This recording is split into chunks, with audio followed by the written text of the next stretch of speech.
Hello, എല്ലാവർക്കും എന്തൊക്കെയുണ്ട് വിശേഷം? അപ്പോൾ ഇപ്പം എപ്പോഴും മഴയൊക്കെ ആയിട്ട് രാവിലെ എഴുന്നേൽക്കുമ്പോൾ ഇങ്ങനെ മൊത്തം മഞ്ഞാണ് കേട്ടോ. ഭയങ്കര രസമാണ് കാണാൻ. അപ്പോൾ ഞാൻ കുറച്ച് സമയമൊക്കെ ഒന്ന് വെയിറ്റ് ചെയ്തു. ആദ്യം ആ മഞ്ഞ് കാണാൻ വേണ്ടി ഇറങ്ങിയെങ്കിലും പിന്നീട് ഞാൻ ഓടിച്ചെന്ന് അകത്ത് കയറി കേട്ടോ. കാരണം മഞ്ഞ് കൊണ്ടുവന്ന് ഇനി എപ്പോഴാണ് എന്താ വരികയെന്ന് പറയാൻ പറ്റില്ല. പനി വന്ന് പോയിട്ടേ ഉള്ളൂ. അപ്പോൾ ചെറുതായിട്ട് വെയിലുദിച്ച് വന്നപ്പോൾ ഞാനൊന്ന് പുറത്തോട്ടൊക്കെ ഇറങ്ങി പൂവൊക്കെ ഒന്ന് നോക്കിയതാണ്. കാരണം മഴയായപ്പോഴേക്കും എല്ലാം കൊഴിഞ്ഞു പോകണുണ്ടായിരുന്നു കേട്ടോ. അപ്പോൾ നമ്മുടെ മാറ്റൊക്കെ ഞാനെടുത്ത് ഇങ്ങനെ അകത്തിട്ടിട്ടുണ്ടായിരുന്നു. മഴ പെയ്യുന്നെങ്കിൽ നനയുമല്ലോ അതുകൊണ്ട്. അപ്പോൾ അതൊക്കെ എടുത്ത് പുറത്തിട്ടിട്ട് ഞാൻ നേരെ അടുക്കളയിലോട്ട് വിട്ടു. ഇപ്പോൾ ജനൽ തുറക്കുമ്പോൾ കാണാൻ ഭയങ്കര രസമാണ്. നമ്മൾ ലാസ്റ്റ് കണ്ട ആ മഞ്ഞ് മൂടി നിൽക്കുന്ന സ്ഥലം ഈ ജനലിൽ കൂടെ നോക്കിയാൽ നമുക്ക് കാണാൻ പറ്റും കേട്ടോ. വെയിലുദിച്ച് വരുന്നുണ്ടെങ്കിലും തണുപ്പൊന്നും മാറിയിട്ടില്ല. അതുകൊണ്ട് ഞാൻ നല്ല ചൂട് ചായ ഇട്ട് കുടിക്കാമെന്ന് വിചാരിച്ചു. അങ്ങനെ ചായയൊക്കെ ഇട്ട് വെച്ചിട്ട് 2-3 മുട്ട കൂടെ എടുത്ത് പുഴുങ്ങാൻ വേണ്ടി വെച്ചിട്ടുണ്ട്. നമുക്കിന്ന് മുട്ടക്കറിയാണ്. അപ്പവും മുട്ടക്കറിയാണ് കേട്ടോ ഇന്ന്. അപ്പോൾ ഞാൻ അപ്പത്തിൻ്റെ മാവൊക്കെ എടുത്ത് കലക്കി വെക്കാമെന്ന് വിചാരിച്ചു. ഇപ്പോൾ നമ്മൾ കലക്കി വെച്ചാലല്ലേ നമുക്ക് പൊങ്ങി കിട്ടുള്ളൂ. അപ്പോൾ ഞാൻ അതുകൊണ്ട് പെട്ടെന്ന് തന്നെ പാക്കറ്റൊക്കെ പൊട്ടിച്ച് മാവൊക്കെ ഒഴിച്ച് കലക്കി വെച്ചു. ഇവിടെ എപ്പോഴും അങ്ങനെ അപ്പം ഉണ്ടാക്കാറില്ല. കൂടുതലും ദോശ ഇഡ്ഡലിയൊക്കെയാണ് ഇവിടെ ഏറ്റവും കൂടുതൽ പോകുന്നത് കേട്ടോ.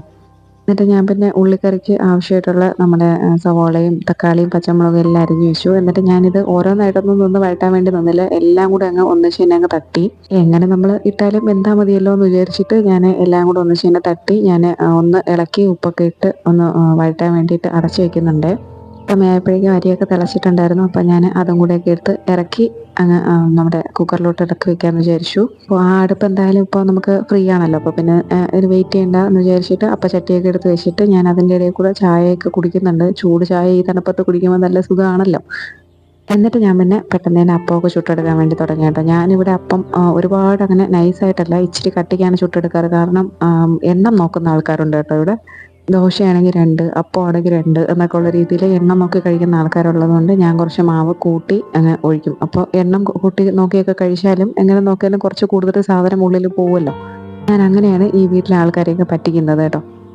അങ്ങനെ അപ്പച്ചൂട്ടിലൊക്കെ ആ സൈഡിൽ നടക്കുന്നുണ്ട്. ആ സമയത്ത് നമ്മുടെ ഉള്ളി ഒക്കെ വഴണ്ട് ഞാൻ അതിൽ മസാലയൊക്കെ ഇട്ട് എണ്ണയൊക്കെ തെളിയാൻ വേണ്ടി വെച്ചിട്ടുണ്ടായിരുന്നു. അപ്പോൾ എണ്ണ തെളിഞ്ഞു കഴിഞ്ഞപ്പോൾ ഞാൻ മുട്ട ഇങ്ങനെ രണ്ടായിട്ട് കീറി അങ്ങനെയാണ് കേട്ടോ ഇട്ട് കൊടുത്ത്.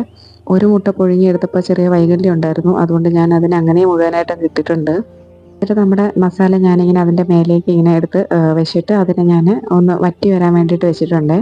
പിന്നെ നമ്മുടെ മുട്ടക്കറിയും അപ്പവും എല്ലാം ഇവിടെ റെഡി ആയിട്ടുണ്ട്. ലാസ്റ്റത്തെ അപ്പമാണ് കേട്ടോ ഞാൻ ചുട്ടെടുക്കുന്നത്. അപ്പോൾ ഇനി നമുക്ക് ഇപ്പോൾ നമ്മൾ കഴിക്കുന്നില്ല. നമ്മൾ ഇന്നലെ ഞാൻ വൈറ്റ് അലക്കാൻ വേണ്ടിയിട്ട് ഇട്ടിട്ടുണ്ടായിരുന്നു. അതൊന്ന് എടുത്ത് മാറ്റിയിട്ട് ഇന്നലെ വീണ്ടും വേറെ അലക്കാനുണ്ട്. കാരണം വെയിലുള്ള ദിവസമല്ലേ നമുക്ക് പെട്ടെന്നൊക്കെ ഡ്രസ്സൊക്കെ ഉണക്കിയെടുക്കാൻ പറ്റുള്ളൂ. അപ്പോൾ ഞാൻ കുറച്ചേ ഉള്ളൂവെങ്കിലും ഞാൻ ഉള്ളതൊക്കെ അങ്ങ് ഇടും. ഇന്ന് ഇത്തിരി കൂടുതൽ ഡ്രസ്സൊക്കെ ഉണ്ടായിരുന്നു കേട്ടോ. അപ്പോൾ നമ്മുടെ കുഞ്ഞാശാൻ 1-2 ഡ്രസ്സ് അവിടെ അലക്കാനുള്ളത് അവിടെ കിടപ്പുണ്ടായിരുന്നു കേട്ടോ. അപ്പോൾ അതൊക്കെ എടുത്തുകൊണ്ട് വന്ന് തരുന്നതാണ്. പിന്നെ ഇവനാണ് ഇവിടെ മെഷീൻ ഓപ്പറേറ്ററൊക്കെ ചെയ്യുന്ന ആൾ. മെഷീൻ ഓപ്പറേറ്റർ തന്നെ ഇവനാണ്.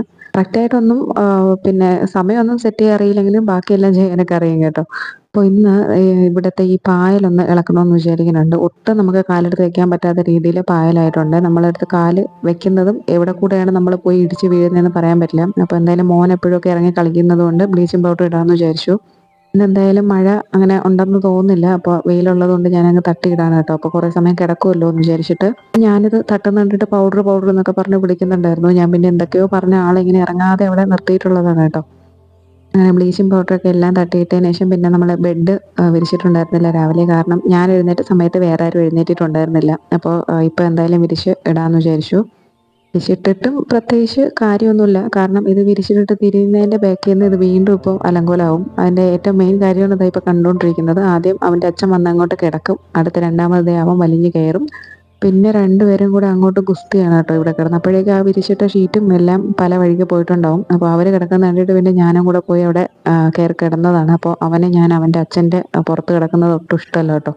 അതുകൊണ്ട് എന്നെ അവിടെ നിന്ന് തള്ളി മാറ്റി വിടുന്നതാണ്. അമ്മ വേണ്ട, അമ്മ കിടക്കണ്ട എന്നൊക്കെയാണ് ആളിപ്പോൾ പറഞ്ഞുകൊണ്ടിരിക്കുന്നത്. അവസാനം ഞാൻ കിടക്കുന്നു, വീണ്ടും വീണ്ടും കിടക്കുന്നു എന്നായപ്പോൾ എന്നെ തൂക്കിയെടുത്ത് വെളിയിൽ കളയുന്നുണ്ട് അവൻ.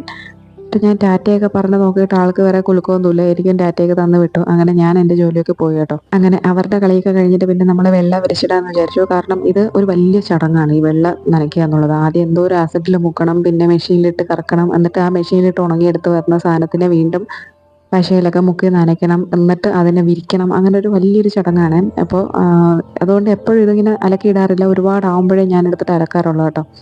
പിന്നെ നല്ല വെയിലുള്ളപ്പോൾ നമുക്ക് ഇട്ടാലല്ലേ വെള്ളമൊക്കെ തോർന്ന് കിട്ടുള്ളൂ. കരിമ്പനൊക്കെ പിടിച്ചാൽ വൈറ്റല്ലേ, അപ്പോൾ പ്രശ്നമായല്ലോ എന്ന് വിചാരിച്ചിട്ട് നമ്മൾ പെട്ടെന്ന് തന്നെ അതൊക്കെ വിരിച്ചിട്ടു. എന്നിട്ടാണ് നമ്മൾ കഴിക്കാൻ വേണ്ടി ഇരുന്നത്. ഇപ്പോൾ ഒരു 8:30 ആയിട്ടുണ്ടായിരുന്നുള്ളൂ കേട്ടോ സമയം. നമ്മൾ രാവിലെ എഴുന്നേറ്റത് കൊണ്ട് കാര്യങ്ങളൊക്കെ കഴിഞ്ഞിട്ട് നമുക്ക് കഴിക്കാൻ വേണ്ടി പറ്റിയിട്ടുണ്ടായിരുന്നു. അപ്പോൾ മോന് നേരത്തെ തന്നെ കൊടുത്തിട്ടുണ്ടായിരുന്നു. അപ്പം ചുട്ടുകൊണ്ടിരുന്ന സമയത്ത് തന്നെ അവന് വേണമെന്നുള്ളത് വാങ്ങിച്ച് കഴിച്ചിട്ടുണ്ടായിരുന്നു. മോന് മേളിൽ നിന്ന സമയത്ത് എന്തോ തട്ടിയിട്ടുണ്ടായിരുന്നു കേട്ടോ. അപ്പോൾ അവന് എണ്ണയൊക്കെ ഇട്ട് കൊടുക്കുന്നതാണ്. ബ്രേക്ക്ഫാസ്റ്റിൽ കഴിക്കലൊക്കെ കഴിഞ്ഞതിന് ശേഷം അച്ഛനും മോനും ഇവിടെ ഇരുന്ന് TV ഒക്കെ കണ്ട് ഊഞ്ഞാലൊക്കെ ആടിയിരിപ്പുണ്ട്. ഞാൻ നേരെ കിച്ചണിലോട്ടും പോയി കുറച്ച് രാവിലത്തെ പാത്രങ്ങൾ കിടന്നതൊക്കെ കഴുകിയൊക്കെ എടുത്തു വെച്ചിട്ടുണ്ടായിരുന്നു. ഇനി ഐസ് മാറാൻ വേണ്ടിയിട്ട് എടുത്ത് വെള്ളത്തിലോട്ട് ഇട്ടിട്ടുണ്ട്. ഇനി നിന്ന് നമുക്ക് ബീട്രൂട്ട് മെഴുക്ക് പുരട്ടി വെക്കാമെന്നാണ് കേട്ടോ. പിന്നെ ആദ്യം ഞാൻ ബീട്രൂട്ട് തോരൻ വെക്കാമെന്ന് വിചാരിച്ചു. പിന്നെ എനിക്ക് തേങ്ങയൊക്കെ ചിരകാനും എല്ലാത്തിനൊക്കെ മടിയായതുകൊണ്ട് ഞാൻ അതിനെ ഒന്ന് ബീട്രൂട്ട് മെഴുക്ക് പുരട്ടിയിലോട്ട് മാറ്റി. അതൊക്കെ അരിഞ്ഞ് വെച്ചിട്ട് മീനിന് എന്തായാലും തേങ്ങ വേണം. അപ്പോൾ മീനിനുള്ള തേങ്ങ മാത്രം ചിരകി എടുത്തിട്ടുണ്ട്. അപ്പോൾ കരിക്കുണ്ടായിരുന്നത് കൊണ്ട് ആൾ പൊട്ടിച്ച് കരിക്കൊക്കെ നമുക്ക് കുടിക്കാൻ വേണ്ടിയിട്ടൊക്കെ തന്നതാണ് കേട്ടോ. പിന്നെ പെട്ടെന്ന് തന്നെ ബീട്രൂട്ട് മെഴുക്ക് പുരട്ടിയാക്കാൻ വേണ്ടി അടുപ്പിലോട്ട് ആക്കിയിട്ടുണ്ട്. ഇപ്പം മഴയായതുകൊണ്ട് ഭയങ്കര കൊതുക് ശല്യം ഉണ്ടാവും. നമുക്ക് നിൽക്കാനേ പറ്റില്ല. നിൽക്കുന്നതിൻ്റെ ഇടയ്ക്ക് ഒരു 10-12 വരും.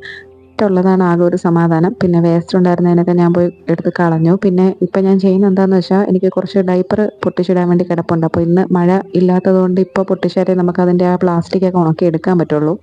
ഞാൻ പുറത്തിറങ്ങുമ്പോൾ എന്തായാലും അവൻ കൂടെ ഇറങ്ങാൻ വരും. അപ്പോൾ ഇത് കിടക്കുന്നെങ്കിൽ ചിലപ്പോൾ ആൾ വന്ന് കയ്യിലൊക്കെ എടുത്ത് ദേഹത്തൊക്കെ തേക്കാൻ ചാൻസ് ഉള്ളതുകൊണ്ട് ഞാൻ പിന്നെ അതൊന്ന് കഴുകി ഇറക്കാമെന്ന് വിചാരിച്ചു കേട്ടോ. ഒരു 2 മണിക്കൂറൊക്കെ കിടന്നോളുമെങ്കിലും നല്ലോണം കുറേയൊക്കെ പോയി കിട്ടിയിട്ടുണ്ടായിരുന്നു. പിന്നെ കുറച്ചിടത്തൊക്കെ ഇച്ചിരി നല്ലോണം പായൽ നന്നായിട്ട് പിടിച്ചിട്ടുണ്ട്. അത് ഞാൻ ചൂല് വെച്ച് അടച്ചപ്പോഴൊന്നും പോയിട്ടുണ്ടായിരുന്നില്ല. ആളിറങ്ങുമ്പോൾ ഒന്ന് തെന്നാത്ത രീതിയിലൊക്കെ ആക്കി എടുത്തിട്ടുണ്ടായിരുന്നു. അപ്പോൾ കൂടുതൽ പായലുണ്ടായിരുന്നതിനെ ഞാൻ മൺവെട്ടി വെച്ചൊന്ന് വരിച്ചൂടെ എടുത്തിട്ടുണ്ടായിരുന്നു കേട്ടോ. കുഞ്ഞാൾ ഈ സമയത്ത് ഇവിടെ നടക്കുന്ന പരിപാടിയൊന്നും അറിഞ്ഞിട്ടില്ല. ഇല്ലായിരുന്നെങ്കിൽ ഇതിനു മുന്നേ ഇവിടെ ഹാജർ വെച്ചേനെ. അപ്പോൾ അവൻ വരുന്നതിന് മുന്നേ പെട്ടെന്ന് തന്നെ ഞാൻ പിന്നെ അടിച്ചിട്ടതെല്ലാം ഒന്ന് കഴുകിയൊക്കെ ഇറക്കുന്നുണ്ട്. ഇപ്പോൾ കണ്ടോ കുറച്ച് സമയം കിടന്നോളെങ്കിലും നല്ലോണം കുറഞ്ഞു കിട്ടിയിട്ടുണ്ടായിരുന്നു. ഇപ്പം നമുക്ക് തെന്നി വീഴാതെയൊക്കെ നിൽക്കാൻ പറ്റിയുള്ള ഒരു സാഹചര്യത്തിലായിട്ടുണ്ട്. അപ്പോൾ ഇനി കുറച്ചുകൂടെ പൊടി ബാക്കിയുണ്ട്. അപ്പോൾ ഞാൻ വിചാരിച്ചു ആദ്യം എന്തായാലും ഇത് കഴുകി ഇറക്കാം. എന്നിട്ട് ഡയപ്പറിൻ്റെ കാര്യമെല്ലാം തീരുമാനമാക്കിയതിന് ശേഷം പിന്നീട് ഒന്നുകൂടെ തട്ടിയിടാമെന്ന് വിചാരിച്ചിട്ടാണ് മഴയില്ലെങ്കിൽ. അപ്പോൾ ഞാനിവിടെ വെള്ളമൊക്കെ നനയ്ക്കുന്ന സമയത്ത് ആളെനിക്ക് ഡയപ്പർ പൊട്ടിച്ചിടാനുള്ള പാത്രവും കാര്യങ്ങളൊക്കെ എടുത്ത് തന്നിട്ടുണ്ടായിരുന്നു. അപ്പോൾ ഇവിടുത്തെ ഈ വെള്ളം പോകുന്ന സൗണ്ട് കേട്ടിട്ട് കുഞ്ഞിത്തല ഇവിടെ എത്തിയിട്ടുണ്ട്. അപ്പോൾ ഞാൻ ഇറങ്ങല്ലേ എന്നൊക്കെ പറഞ്ഞ് നിർത്തിയിരിക്കുന്നതാണ് കേട്ടോ. ആ വെള്ളം പോകാനുള്ളിടത്ത് വെള്ളം കിടന്നാലും ആശാൻ പോയി ചവിട്ടിയൊക്കെ കളിക്കും വെള്ളം വെള്ളം എന്ന് പറഞ്ഞിട്ട്. അതുകൊണ്ട് അവനെ ഇറങ്ങുന്നതിന് മുന്നേ ഞാൻ അതും കൂടെ ഒന്ന് ചൂല് വെച്ച് നല്ലോണം തട്ടിയൊക്കെ കളഞ്ഞു. എന്നിട്ട് പിന്നെ ഡയപ്പറിൻ്റെ അടുത്തുള്ള പരിപാടിയായിട്ട്. അപ്പോൾ ഞാൻ ആദ്യം ഒന്ന് ഡയപ്പറൊക്കെ കൂട്ടിയിട്ടിട്ട് ഒന്ന് നനച്ചെടുക്കും. കാരണം എല്ലായിടത്തും ഈ ജെല്ല് നനയണമെന്നില്ലല്ലോ. അപ്പോൾ ഈ ഹോസ് വെച്ച് അടിക്കുമ്പോഴേക്കും എല്ലാ ജെല്ലും നനയും ചെയ്യും. നമുക്ക് പൊട്ടിച്ചെടുക്കുമ്പോൾ ഒട്ടും അതിൽ പറ്റി പിടിച്ചിരിക്കില്ല. എല്ലാ കാര്യത്തിനും കൂടെ വന്ന് നിൽക്കാനും ചെയ്യാനൊക്കെ ഭയങ്കര ഇഷ്ടമാണ്. അപ്പോൾ എല്ലാം നോക്കിയൊക്കെ ഇങ്ങനെ വെള്ളമൊക്കെ എനിക്കിങ്ങനെ ഒഴിച്ചൊക്കെ തരുന്നുണ്ട്. ഇങ്ങനെ ചെയ്യുമ്പോൾ എല്ലാ ജെല്ലും ഇതിലോട്ട് തന്നെ പോകുമല്ലോ. മറ്റേത് നമ്മൾ ഈ പ്ലാസ്റ്റിക് കഴുകുന്ന സമയത്ത് ഈ നനയാതിരിക്കുന്ന ജെല്ലെല്ലാം കൂടെ കയറി പൊന്തിയിട്ട് പിന്നെ അത് നമുക്ക് എടുക്കാനും പറ്റില്ല, ഉപ്പിടാനും പറ്റില്ല. അതങ്ങനെ അങ്ങനെ അവിടെ മണ്ണിലങ്ങ് കിടക്കും. അങ്ങനെ പിന്നെ ഞാൻ ബക്കറ്റിലും ബേസിനിലും ഇടണമെന്ന് വിചാരിച്ചിട്ടുണ്ടായിരുന്നു. പക്ഷേ ഇത്ര ആയപ്പോഴത്തേക്ക് എനിക്ക് മടുത്ത് കേട്ടോ. കുറേ കൂടെ ഇനി ഉണ്ട് ബാക്കി. അതുകൊണ്ട് ഞാൻ പിന്നെ ബക്കറ്റ് നിറഞ്ഞപ്പോഴേക്കും അതിൽ ഞാനങ്ങ് നിർത്തി. എന്നിട്ട് ഒരു പാക്കറ്റ് ഉപ്പ് കൂടെ പൊട്ടിച്ചിട്ടിട്ടുണ്ട്. ഒരു പഴയ ഒരു ചൂലിൻ്റെ ഒരു കമ്പിയായിരുന്നു അത്. അപ്പോൾ അതെടുത്തിട്ട് ഞാനൊന്ന് മിക്സ് ചെയ്തുകൂടെ വെച്ചിട്ടുണ്ട്. അപ്പം ഉള്ളിലോട്ടൊക്കെ ആ ഉപ്പങ്ങ് പോകുമല്ലോ. ഇനി അടുത്ത പരിപാടി എന്ന് പറയുന്നത് ഇതിൻ്റെ പ്ലാസ്റ്റിക് കഴുകലാണ്. അപ്പോൾ ആളവിടെ നിന്ന് നോക്കിക്കൊണ്ട് നിൽക്കുന്ന കണ്ടിട്ട് ഞാൻ വന്ന് വെള്ളമൊക്കെ എനിക്ക് ബേസിനിലൊക്കെ പിടിച്ചു തരാൻ പറഞ്ഞപ്പോൾ ആൾ ഇറങ്ങി വന്ന് എനിക്ക് വെള്ളമൊക്കെ പിടിച്ചു തന്നിട്ടുണ്ടായിരുന്നു. അപ്പോൾ അവൻ വെള്ളം പിടിക്കുന്ന സമയത്ത് ഞാൻ ആ പ്ലാസ്റ്റിക് കൂടെയൊക്കെ കഴുകി എടുക്കുന്നുണ്ട്. ഇങ്ങനെ നമ്മൾ കഴുകുമ്പോൾ ഇപ്പോൾ ഈ ഒരു വെള്ളമൊക്കെ ഒഴിച്ചിട്ട് നമ്മൾ പൊട്ടിച്ചെടുക്കുന്നത് കൊണ്ട് തന്നെ അങ്ങനെ ജെല്ലും കാര്യങ്ങളൊന്നും ഉണ്ടാവാറില്ല. പകരം ഇതിനകത്തിരിക്കുന്ന കുറച്ച് പഞ്ഞി കാര്യങ്ങൾ അതൊക്കെ മാത്രമേ ചിലപ്പോൾ വെള്ളത്തിലൊക്കെ വീഴാറുള്ളൂ. അത് നമുക്കങ്ങനെ പ്രശ്നമില്ലല്ലോ. അങ്ങനെ ഞാൻ പിന്നെ പെട്ടെന്ന് തന്നെ എല്ലാം പിഴിഞ്ഞൊക്കെ എടുത്തു. കാരണം വെയിൽ എത്രത്തോളം നമുക്ക് കിട്ടുമോ അത്രത്തോളം നമുക്കത് വേണം. അതുകൊണ്ട് ഞാൻ വേഗം തന്നെ അതിനെല്ലാം പിഴിഞ്ഞെടുത്തിട്ട് ആ ബേസിൻ്റെ ഇരുന്ന വെള്ളമൊക്കെ ഈ പായലിലോട്ട് തന്നെ അങ്ങ് ഒഴിച്ചു കൊടുത്തേ. ഈ പഞ്ഞി നമ്മൾ കഴുകുമ്പോൾ അവിടെ ഇവിടെയായിട്ടൊക്കെ കിടക്കുന്നത് കൊണ്ട് ഞാൻ പിന്നെ കുറച്ചുകൂടെ വെള്ളമൊക്കെ പിടിച്ച് മൊത്തം ഒഴിച്ച് ആ പഞ്ഞി എല്ലാം എടുത്ത് അടിച്ചങ്ങ് പുറത്തോട്ട് കളഞ്ഞിട്ടുണ്ട്. ഞങ്ങൾ കണ്ടോ അവിടെ കിടക്കുന്ന വെള്ളത്തിലിങ്ങനെ ചവിട്ടാനുള്ള തയ്യാറെടുപ്പിലൊക്കെയാണ്. എന്നിട്ട് അവിടെ ഇവിടെയായിട്ട് കെട്ടിക്കിടക്കുന്ന വെള്ളത്തിലിങ്ങനെ പോയി ചവിട്ടി കളിക്കും കേട്ടോ ആൾ. അതുകൊണ്ടാണ് ഞാൻ ആദ്യം ബ്ലീച്ചിങ് പൗഡർ ഇട്ട സമയത്ത് പിന്നെ ഞാൻ ഇറക്കാത്തത്. കുഞ്ഞു മക്കളുടെ സ്കിന്നല്ലേ. അപ്പോൾ എന്തെങ്കിലും വന്നാലോ റാഷസോ എന്തെങ്കിലും കാര്യങ്ങൾ വന്നാലോ എന്ന് വിചാരിച്ചിട്ട് പിന്നെ വീണ്ടും ഞാൻ ഇവനെ അടിച്ച് അകത്തേക്ക് കയറ്റി. എന്നിട്ട് നേരത്തെ തട്ടിയതിൻ്റെ ബാക്കി ഒരു പകുതി കവറൂടെ ഉണ്ടായിരുന്നു ബാക്കി. അപ്പോൾ അതുകൂടെ ഞാനങ്ങ് തട്ടിയങ്ങ് ഇട്ടു. കാരണം ഇനി മഴ പെയ്യുന്നവരെ അതവിടെ കിടക്കുമല്ലോ. നമുക്കിനിപ്പോൾ പുറത്തിറങ്ങേണ്ട ആവശ്യവും ഇല്ല. നേരത്തെ ഇവിടെ മാത്രമേ തട്ടിയിട്ടുണ്ടായിരുന്നുള്ളൂ. 2 സൈഡിലും കുറച്ച് ദൂരം സിമെൻറ്റ് ഇട്ടിട്ടുണ്ട്. അവിടെയൊക്കെ പായൽ കിടപ്പുണ്ട്. അപ്പോൾ അത് ഇപ്പോഴാണ് കേട്ടോ ഞാൻ തട്ടി കൊടുത്തത്. അപ്പോൾ ഇനി ഇത്ര ഡയപ്പർ കൂടെ ബാക്കിയുണ്ട്. അതുപോലെ പൊട്ടിച്ച ഡയപ്പർ ഞാൻ ഈ സൈഡിൽ മഴ നനയാതെ എടുത്ത് വെച്ചിട്ടുണ്ട് കേട്ടോ. ഇതിനി അലിയുന്നവരെ അതവിടെ ഇരിക്കും. അങ്ങനെ ഈ പരിപാടിയൊക്കെ കഴിഞ്ഞതിന് ശേഷം എല്ലാവരും പോയി കുളിച്ചു കേട്ടോ. കുളിച്ച് കയറിയപ്പോഴാണ് ഒരു സമാധാനമായത്. എന്നിട്ട് ആ സമയമായപ്പോഴേക്കും ചോറൊക്കെ വറുക്കാനുള്ള സമയമായതുകൊണ്ട് ഞാൻ ചോറൊക്കെ വറുത്ത് വെച്ചു. പിന്നെ മോന് വിശക്കുന്നെന്ന് പറഞ്ഞിട്ടുണ്ടായിരുന്നു. അപ്പോൾ ആൾക്ക് ചോറ് വേണം എന്ന് പറഞ്ഞതുകൊണ്ട് ഞാൻ പിന്നെ പെട്ടെന്ന് തന്നെ വറുത്ത് രണ്ടുപേർക്കും ചോറൊക്കെ കൊടുത്തു. ആൾക്കും പോകാൻ ടൈമായിട്ടുണ്ടായിരുന്നു കേട്ടോ. അപ്പോൾ ആൾ കഴിച്ചിട്ട് പോയി. മോനും ചോറൊക്കെ കഴിച്ചിട്ട് കിടന്ന് ഉറങ്ങി. അപ്പോൾ പിന്നെ ഞാനും കുറച്ച് സമയം ഒന്ന് പോയി ഇരുന്ന് റെസ്റ്റ് എടുക്കാം എന്ന് വിചാരിച്ചു. ഇനി അധികം വലിയ പണിയൊന്നും ഇല്ല. കുറച്ച് സമയം ഞാനൊന്ന് ഉറങ്ങിയിട്ടും ഉണ്ടായിരുന്നു കേട്ടോ. അങ്ങനെ അതൊക്കെ കഴിഞ്ഞ് വീണ്ടും ആള് എഴുന്നേറ്റ് അവിടെ ടി വി ഒക്കെ കണ്ട് അങ്ങനെ നിൽപ്പുണ്ട്. വൈകുന്നേരം ആയിട്ടുണ്ടായിരുന്നു കേട്ടോ അപ്പോഴേക്കും. പിന്നെ ഞാൻ വെള്ളം ചൂടാക്കാനൊക്കെ വെച്ചിട്ടുണ്ടായിരുന്നു. അതൊക്കെ തിളച്ചിരുന്നപ്പോൾ അതൊക്കെ എടുത്ത് വെച്ചു. പിന്നെ വിശന്നപ്പോൾ ദേ ഈ ഫ്രൂട്ട് ഇരിപ്പുണ്ടായിരുന്നു കേട്ടോ. അപ്പോൾ അത് ഒരെണ്ണം എടുത്ത് ഞാനും മോനും കൂടെ അതൊക്കെ കഴിച്ച് വിളക്കൊക്കെ വെച്ച് പ്രാർത്ഥിച്ച് പിന്നെ മോൻ്റെ കൂടെയുള്ള കുറേ നേരത്തെ കളിയും ബഹളവും അങ്ങനത്തെ കാര്യങ്ങളൊക്കെ ആയിരുന്നു കേട്ടോ. അത് കഴിഞ്ഞ് അവന് വീണ്ടും ഫുഡൊക്കെ കൊടുത്ത് ആളെ ഉറക്കി. ഇനി എനിക്ക് കിച്ചണിൽ കുറച്ച് പരിപാടി കൂടെ ഉണ്ട്. കാരണം ഫുഡ് ഞാൻ കഴിച്ചിട്ടുണ്ടായിരുന്നു കേട്ടോ. മോൻ കഴിച്ച സമയത്ത് തന്നെ ഞാൻ കഴിച്ചിട്ടുണ്ടായിരുന്നു. പിന്നെ ഇനി ചേട്ടനുള്ള ഫുഡ് മാത്രം എടുത്ത് വെച്ചാൽ മതി. ഞാൻ രാത്രി എന്താ ചെയ്യുന്നത് അറിയോ? രാത്രി ഇതുപോലെ വെള്ളം ഇങ്ങനെ തിളപ്പിക്കാൻ വേണ്ടി എടുത്ത് വെച്ചിട്ട് അത് തിളച്ച് എടുക്കുമല്ലോ നമ്മൾ. അപ്പോൾ ഞാൻ ഇതുപോലെ ഒരു പാത്രത്തിൽ ഫുഡൊക്കെ കോരിയിട്ട് അതിനെ എടുത്ത് ഈ ചൂടുവെള്ളത്തിൻ്റെ മേളിലെടുത്ത് വെക്കും. ആള് വരുമ്പോൾ കഴിക്കാൻ നല്ല ചൂടായിട്ട് ഫുഡ് ഇരിക്കുമല്ലോ രാത്രി. ഒരുപാട് തണുത്തതുപോലെ ഇരിക്കുമല്ലോ. ഇപ്പം പിന്നെ മഴയായതുകൊണ്ട് പെട്ടെന്ന് തണുക്കുമല്ലോ ഫുഡ്. അങ്ങനെ അതൊക്കെ കഴിഞ്ഞിട്ട് പാത്രങ്ങൾ കിടന്നതെല്ലാം ഞാൻ സോപ്പിട്ട് വെച്ചിട്ട് എല്ലാം കഴുകി എടുക്കുന്നുണ്ട്. ഫുഡ് വെക്കുന്ന സമയത്ത് ഇത്രയും പാത്രങ്ങൾ ഉപയോഗിക്കുന്നതായിട്ട് തോന്നൂല കേട്ടോ. പക്ഷെ കഴുകുന്ന സമയത്ത് ഒരുപാട് പാത്രം ഉള്ളതുപോലെ തോന്നാറുണ്ട്.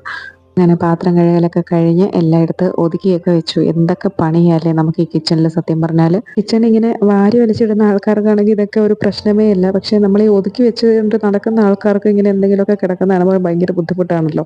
അപ്പോൾ രാവിലെ ഞാൻ സ്റ്റൗ ഒന്ന് വെള്ളം വെച്ചിട്ട് വെറുതെ ഒന്ന് തുടച്ചിട്ടിട്ടേ ഉണ്ടായിരുന്നുള്ളൂ കേട്ടോ. അപ്പോൾ അതുകൊണ്ട് രാത്രി ഞാൻ നല്ലോണം സോപ്പിട്ട് തുടയ്ക്കുന്നുണ്ട്. രാവിലെ സോപ്പിട്ട് തുടയ്ക്കുകയാണെങ്കിൽ രാത്രി വെറുതെ വെള്ളം വെച്ച് ഒന്നുകൂടെ ഒന്ന് തുടച്ചെടുക്കാറാണ് ചെയ്യാറുള്ളത്. അങ്ങനെ ഗ്യാസ് സ്റ്റൗവിനെ കുളിപ്പിച്ച് കുട്ടപ്പനാക്കിയിട്ട് ഇനി നമുക്ക് കിച്ചണും കൂടെ ഒന്ന് ക്ലീൻ ചെയ്തിട്ടാൽ മതി. സ്ലാബൊക്കെ ഒന്ന് ക്ലീൻ ചെയ്യാം. അങ്ങനെ പിന്നെ എല്ലാം ക്ലീനൊക്കെ ചെയ്ത് ഇനി നമുക്ക് ഒരു സാമ്പ്രാണിയോ എന്തെങ്കിലും എടുത്ത് കത്തിച്ച് വെക്കാമെന്ന് വിചാരിച്ചു. കാരണം മഴ ആയതുകൊണ്ടൊരു ഒരു ചളിയുടെയൊക്കെ ഒരു മണം എപ്പോഴും മുറ്റത്തൊക്കെ ഉണ്ടല്ലോ. അപ്പോൾ അത് ചിലപ്പോൾ രാത്രി നല്ല മഴയൊക്കെ ആണെങ്കിൽ രാവിലെ കിച്ചണിൽ വന്ന് കയറുമ്പോൾ ആ ഒരു മണം ഇങ്ങനെ നിൽക്കാറുണ്ട് കേട്ടോ. ജനൽ തുറന്നിട്ട് കുറച്ച് കഴിയുമ്പോഴത്തേക്ക് മാറാറുണ്ട്. എന്നാലും ഇല്ലാതിരിക്കാൻ വേണ്ടിയിട്ട് ഞാനിപ്പോൾ സാമ്പ്രാണി കത്തിച്ച് ഇങ്ങനെ വെക്കാറുണ്ട്. രാവിലെ തൊട്ട് വൈകുന്നേരം വരെ ഇന്ന് മഴ ഇല്ലായിരുന്നെങ്കിലും രാത്രി ഒരു സന്ധ്യയൊക്കെ കഴിഞ്ഞ സമയത്ത് തന്നെ ഇവിടെ ഇടിയും മിന്നലും ഒക്കെ തുടങ്ങിയിട്ടുണ്ടായിരുന്നു കേട്ടോ. അപ്പോൾ എന്തായാലും രാത്രി മഴ പെയ്യും. അപ്പോൾ കിച്ചൺ തുടയ്ക്കുന്ന ടവല് ഡെയിലി ഞാനിങ്ങനെ ലിക്വിഡൊക്കെ ഒഴിച്ച് നല്ലോണം കഴുകിയിട്ടാണ് എടുത്ത് വെക്കാറുള്ളത് കേട്ടോ. എന്നിട്ട് 2 ദിവസം കൂടുമ്പോഴത്തേക്കും തിളപ്പിച്ച് കഴുകിയെടുക്കാറുമുണ്ട്. അങ്ങനെ സാമ്പ്രാണിയൊക്കെ കത്തിച്ച് നമ്മുടെ കിച്ചൺ നമ്മൾ ക്ലോസ് ആക്കിയിട്ടുണ്ട്. ഇനി അടുത്ത ദിവസം വീണ്ടും ഇവിടേക്ക് തന്നെ വരണം. അതാണ് എനിക്ക് ആകെ ഉള്ളൊരു വിഷമം കേട്ടോ. പിന്നെ മോൻ്റെ കുറച്ച് ടോയ്സും അവിടെ ഇവിടെ ആയിട്ട് ആളിങ്ങനെ എടുത്ത് ഇങ്ങനെ വെച്ചിട്ടുണ്ടായിരിക്കും. ഓരോ സ്പോട്ടിലും ഓരോ ടോയ്സ് കാണും. അപ്പോൾ അതൊക്കെ ഞാനെടുത്ത് എല്ലാം അവൻ്റെ ടോയ്സ് വയ്ക്കുന്ന അവൻ്റെ തൊട്ടിലാണ് കേട്ടോ. ഇപ്പോൾ അതെല്ലാം കൊണ്ടുവന്ന് അവൻ്റെ തൊട്ടിലോട്ട് എടുത്ത് വെച്ചു. ഇനി എനിക്ക് പ്രത്യേകിച്ച് പണിയൊന്നുമില്ല. അപ്പോൾ ഇനി ഞാനും കിടക്കാമെന്ന് വിചാരിച്ചിട്ടാണ് കേട്ടോ. ആളൊരു 11 മണിയൊക്കെ ആവുമെന്ന് പറഞ്ഞിട്ടുണ്ടായിരുന്നു. അപ്പോൾ ഞാൻ വിചാരിച്ചു കുറച്ച് സമയം പോയി കിടക്കാം. ഉറക്കം വരില്ല എന്നാലും കിടക്കാം. ആൾ വരുമ്പോൾ എഴുന്നേറ്റാൽ മതിയല്ലോ. അങ്ങനെ ഇന്നത്തെ നമ്മുടെ ദിവസം ഇവിടെ കഴിഞ്ഞിരിക്കുകയാണ് സുഹൃത്തുക്കളെ, കഴിഞ്ഞിരിക്കുകയാണ്. അപ്പോൾ ഇനി അടുത്ത വീഡിയോയിൽ കാണുന്നവരെ എല്ലാവർക്കും ടാറ്റാ.